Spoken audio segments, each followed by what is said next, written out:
Aku ora mentolo Yai. Wah, kok lah mentolo ki njul piye? Katut leman Maespati kuwi ana tanganmu lho, Kang. Halo. Ae, Kang.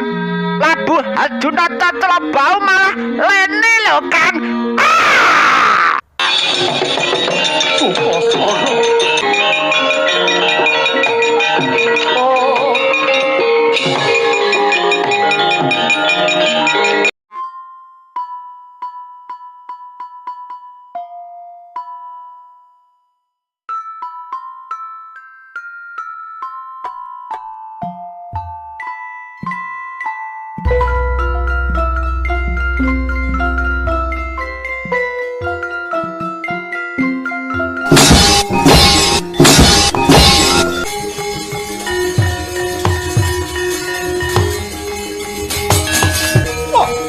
Edan.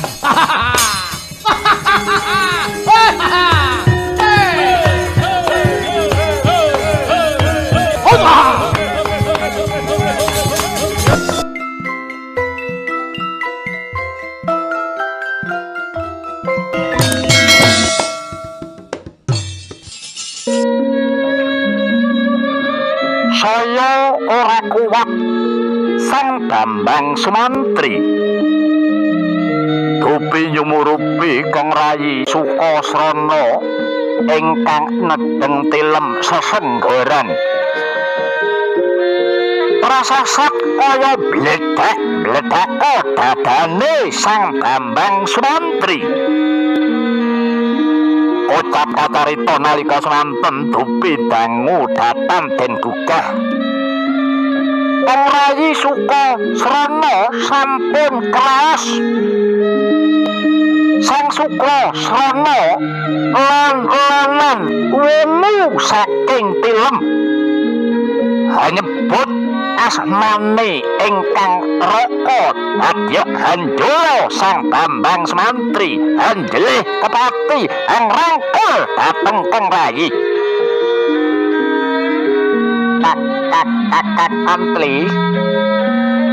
Kakak Antli ngapae Kang kok kowe angis Kakang?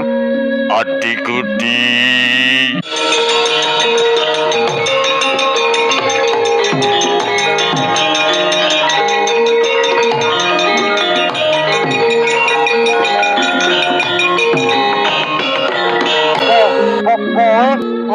Ngapae Kang? Kakang Antri keangis. Kowe anak apa Kang? Apa anak sing ngalani karo kowe to Kang? Adikku Di bocah bagus. Sukasrana ora ana sing laranipun Kakang Yayi. Lah ngapa kok angis? Kaya ngene abot lelakon sing kudu tak sandang Yayi. Kanjeng Lama Sukwandakni wis paling hawuh kok Kang. Pak nyandang kuwi adile ya mung dican-candang. Abot to kaya ngapa? Awake dhewe mung sak derma ngakoni kok Kang. Yayi kok kowe mau dadak ning taman to Yayi. Aku kecel kok Kang. Mau Kakang Anti angis merga dihawi Cinuwun Prabu Caclablau kan utel aman widali Kakang Antli gak ico. Mongko aku ico taman Sriwedali wis tak utel kok Kang. Ning obol abot hanget kok Kang. Aku kecel. Aku sayah Kang. Aku ketulon njuk apula ya Kang. Dewi Citrawati weruh kowe girap-girap Yayi. Loh, kok hilap-hilap apa to Kang? Jalene aku ki hadus. Yen wong ayu luh wong hadis ya kudune eneng no Kang, kok malah hilap-hilap. Yen ono Akang Ati, holo, aku elek ya Kang.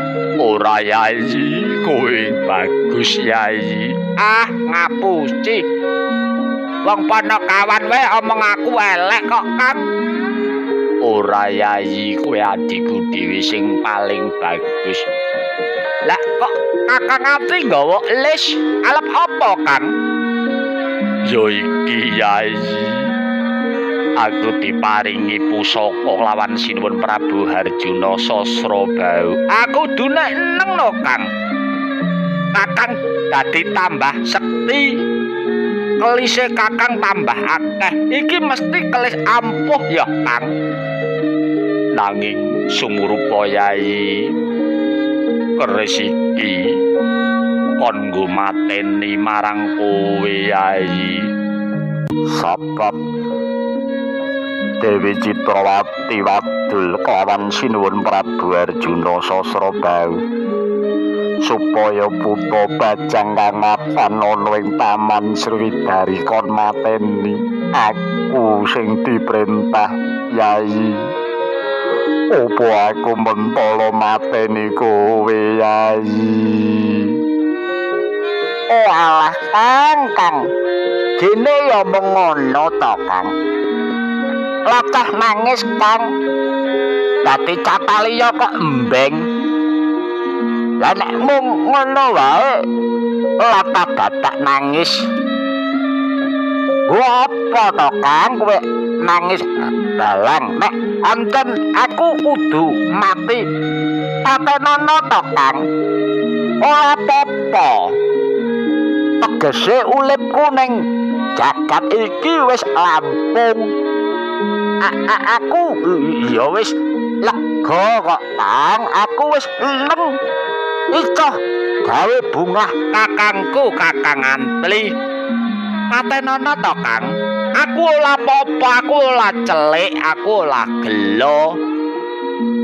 Kowe bali yo wae Yai. Bali piye? Bali yo ning pertapan Jatisrana. Aku ora dadi patih ora apa-apa. Yen kudu mentala karo kowe Yai. Oh, Kakang Antli klelu nek ngono. Kowe iki patih cap apa kok ledal-lede? Kowe iki Cataliya lho, Kang. Cataliya kuwi sing nomor 1 yaiku kewajiban. Nomor 2 lagi kulawarga.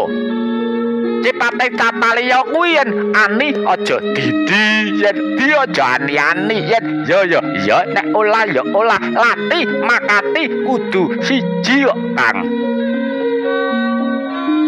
Banjur aku kudu kepiye Yai? Yo, aku kudu kok ateni. Yen kowe olah iso netepi kewajiban dadi Cataliya, kowe olah ngestokke gawe latu cecembahanmu. Lah ngopo kowe dadak Suwitana Maespati dalang? Lan ana gunane lho, Kang. Nek kowe didhawuhi kudu mateni aku ya matenono. Aku ki ora tau wedi mati kok, Kang. Wong sing jenenge mlaku nadyan to mung long jangkah wae ora ngerti yen arep kecandung apa ora. Nadyan aku wis tekan kene kalau Kakang Ati yen pancen iki kodrate aku kudu mati ya patenono, Kang. Nanging aku ora tega Yai, yen aku kudu ancik-ancik gedhe sedulur Sukasrana bali wae Yai. Ora nangis, kowe kok embeng, aku kok elu nangis lho, Kang. Lah kok ulih iki kepiye? Patih kok ngajak mulih iki patih cap apa to, Kang kowe iki? Uripku kuwi tak gawe penak kok, Kang. Nek kowe mulih wong sak Maespati do nyacat kalau anake Bapak Suwandakni. nek Bambang Sumantri kuwi wonge edale cuk. Dele cule tempe. Mah aku nek duwe kakang kaya ngono mencra-mencre. Lah piye aku kudu piye Sukasrana abot kabeh. Wis to. Kowe kuwi nyekel telis to. Dan cuduk nanang wetengku to, Kang. Engko nek aku mati kan wis lampung pekalane to, Kang. Aku ora mentolo Yai. Wah. Kok lah mentolo ki njul piye? Katetleman Maespati kuwi ana tanganmu lho, Kang. Halo. Ae, Kang. Labuh Hadunata Celabau malah lene lho, Kang. Sukasana.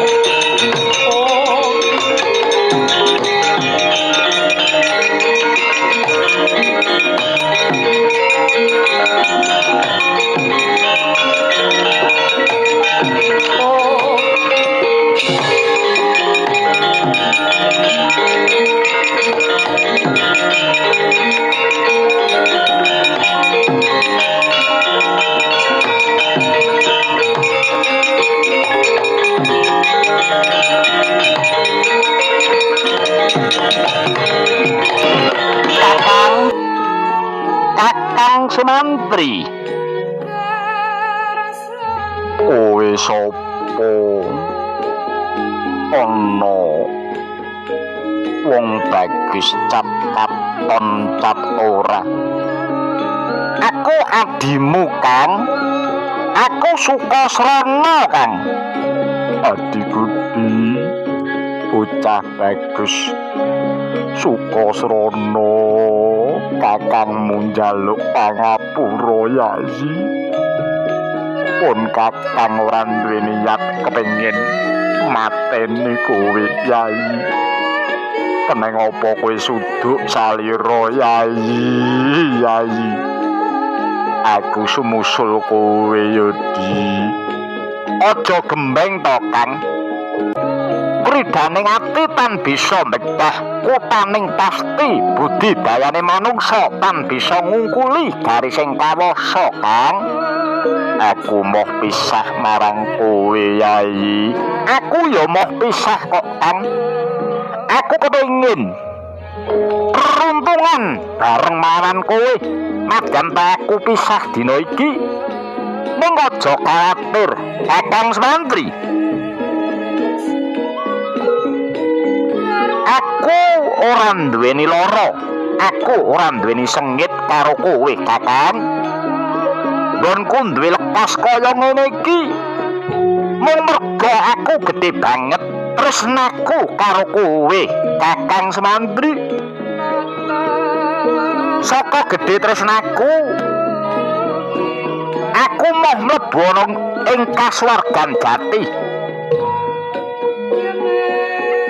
Swarga jati wis binukak kanggo aku, para widodari wis ngawe-awe, nanging aku moh tak enteni ana korining kasuwargan, Kakang. Pomo piwelingku, Kakang. Besok yen kowe tanding perang karo Nalendra Yaksa, negara Ngalengkadraja Prabu Rahwana Raja, sing ati-ati ya, Kang. Merga ing kono kanggo sarana nggonku bebarengan karo Kakang munggah sowan pangayunane para Jawata manjinging tepet suci. Wis, Kakang Sumantri, mung kuwi ucapku, nemu araharjan salawas-lawase, Kakang Sumantri.